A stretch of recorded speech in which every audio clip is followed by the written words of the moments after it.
বাংলায় উপনির্বাচনে জিতলো কে? বাংলায় উপনির্বাচনে জিতলো কে? বিজেপি দেখে যা, বিপি আনন্দ দেখে যা, আর বাংলা দেখে যা, সিপিএম দেখে যা, লড়াই লড়াই লড়াই চাই, লড়াই লড়াই। উপনির্বাচনে জয়ী তৃণমূল, রাজ্য জুড়ে সবুজ আবিরের খেলায় মেতেছে তৃণমূল কর্মীরা। কয়েকদিন আগে হয়েছে উপনির্বাচনের ভোট, তারই ফলাফল আজ দেখা গেল। রাজ্যের মানুষের ভরসা মুখ্যমন্ত্রী মমতা বন্দ্যোপাধ্যায়ের ওপর। 6টি উপনির্বাচন কেন্দ্রে বিরোধীদের ধূলিসাৎ করে 6টি বিধানসভায় দখল করেছে তৃণমূল কংগ্রেস। আর এরই আনন্দে রাজ্য জুড়ে তৃণমূল কর্মীদের মধ্যে দেখা গেল আনন্দ উচ্ছ্বাস। রাজ্যের বিভিন্ন জেলা এবং ব্লকগুলিতে তৃণমূল কর্মীরা মেতেছে বিজয় উল্লাসে। পিছিয়ে ছিল না লাউদোয়া ব্লকও। তেমনটি দেখা গেল আজ পশ্চিম বর্ধমানের পাণ্ডবেশ্বর বিধানসভার অন্তর্গত লাউদোয়া ব্লকে। জেলা সভাপতি তথা নরেন্দ্রনাথ চক্রবর্তীর নির্দেশ অনুসারে শতদীপ ঘটকের নেতৃত্বে দেখা গেল বিজয় উল্লাস। এই বিজয় উল্লাসে বহু সংখ্যক মানুষের সমাগম দেখা যায় এদিন।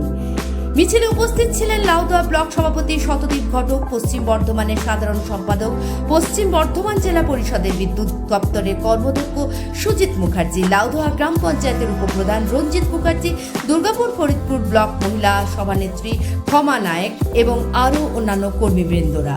পশ্চিম বর্ধমান জেলার সম্পাদক মৃত্যুঞ্জয় মুখার্জি জানান, 6টি বিধানসভায় উপনির্বাচনের ফলাফল ছিল আজ। তিনি আরও কি বললেন শুনে নেওয়া যাক।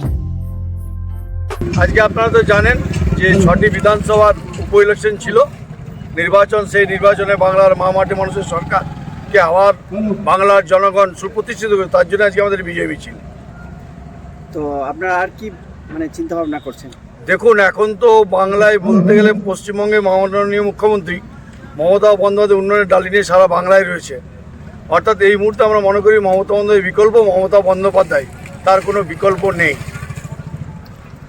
আর দুর্নীতি বিরুদ্ধে এবারে কড়া ব্যবস্থা। উনি তো বলেছেন যে দুর্নীতিতে আমরা কোনোদিন আপোষ করিনি, আপোষ আমরা করব না।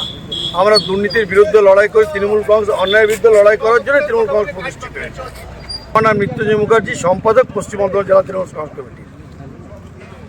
অন্যদিকে লাউদোয়া ব্লক সভাপতি শতদীপ ঘটক কি বললেন শুনে নেব।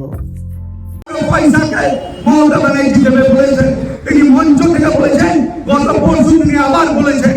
তাই এটাই প্রমাণ দেয় উনি মানুষের পাশে আছেন, মানুষের পাশে থাকবেন, চিরকাল উনি মানুষের পাশে থাকবেন। তাই এইটুকু বলে আমার বক্তব্য শেষ করতে চাই। আর এইটুকু বলতে চাই, আমরা সবাই তৃণমূল ছাড়া আর কিছু নেই ব্লকে। জয় বাংলা। এদিকে গোগলা অঞ্চলের অঞ্চল সভাপতি গৌতম ঘোষ আরজিকর ঘটনার কথা তুলে তিনি কি বললেন শুনে নেওয়া যাক। আরজিকর কাণ্ডে যে ঘটনা ঘটেছিল, সে আরজিকর কাণ্ডকে নিয়ে আমাদের মমতা বন্দ্যোপাধ্যায়ের পুলিশ 24 ঘন্টার মধ্যে একজনকে অ্যারেস্ট করেছিল আর তার তদন্ত চলছে। তারপর বিরোধীরা বিজেপি, সিপিএম, বাম মিলে হাইকোর্টে দ্বারস্থ হয়ে সিবিআইকে তদন্ত দিয়েছে। আপনারা বলুন তো, 100 দিন পার হয়ে গেছে, এখনো পর্যন্ত সেই মমতা বন্দ্যোপাধ্যায় তৃণমূল কংগ্রেসের সরকারের পুলিশ একজনকে অ্যারেস্ট করেছে, তাকেই নিয়ে কিন্তু তদন্ত করছে সিবিআই, আর তদন্ত এগোতে পারেনি। সেই আরজিকর কাণ্ড নিয়ে আমরা যারা তৃণমূল কংগ্রেস করি, আমাদের সমস্ত নেতৃত্ব আমরা বলেছিলাম যে ঘটনা হয়েছে ধর্ষণ, খুন, প্রকৃত যে দোষী মমতা বন্দ্যোপাধ্যায়ের নেতৃত্বে দিদি এবং আমরা সবাই চাই সেই দোষী শাস্তি হোক, বিচার হোক, ফাঁসি হোক। এদিন বিজয় মিছিলের সভাতে বিরোধীদের তুলোধনা করেন আর মিছিল শেষে সমস্ত কর্মীবৃন্দের মিষ্টি মুখ করে তাদের বাড়ি পাঠানো হয়। Bureau report, activist Bangla, Laudoya.